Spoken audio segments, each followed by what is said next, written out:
sister, Megan, when we found that car and asked her if it had a sunroof, and knowing that was my sister in there, then having to just get down and pray and tell her how much I loved her, and tell her that I would not try to take anything in my own hands, that I would look after her family.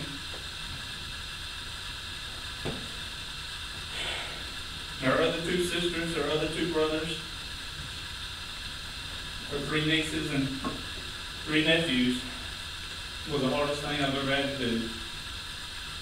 And to sit in this courtroom and listen to everything that's been said. Everyone has a job. I understand that. I understand you go to school, you work for 12 years, wherever, and you have been to. I understand that. But when you're in this courtroom and you see the person that took the life of your sister, when the jury leaves, untuck a shirt and just have no care whatsoever. Come in with a smirk, leave with a smirk, and then talk about God. You have ministers come in here, jailhouse ministers that talk about God. He's found God. I'm a Christian, and what I know about God is until you admit your sins and ask for forgiveness from everyone,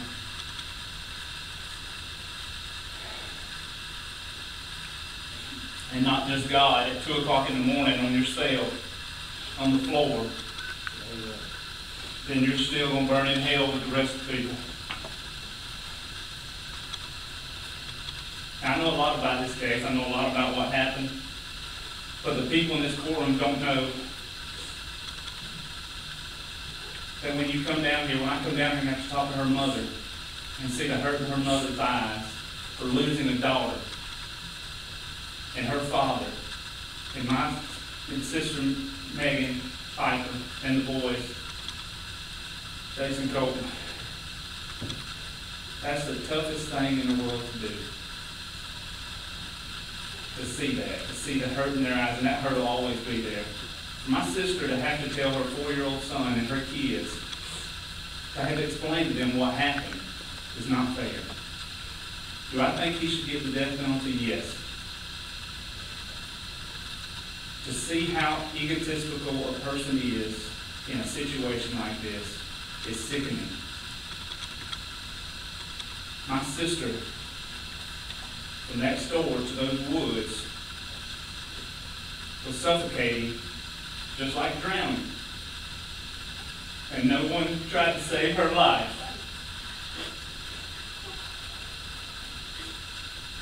And you talk about a panic state.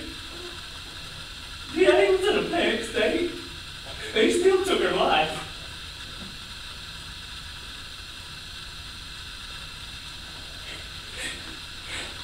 And left so many people without a best friend, without an aunt, without a daughter.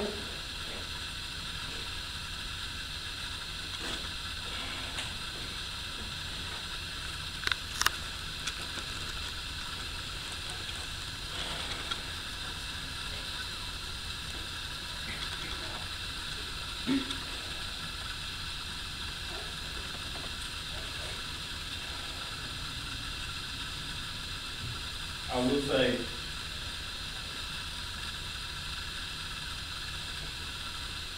that I am sorry for his family.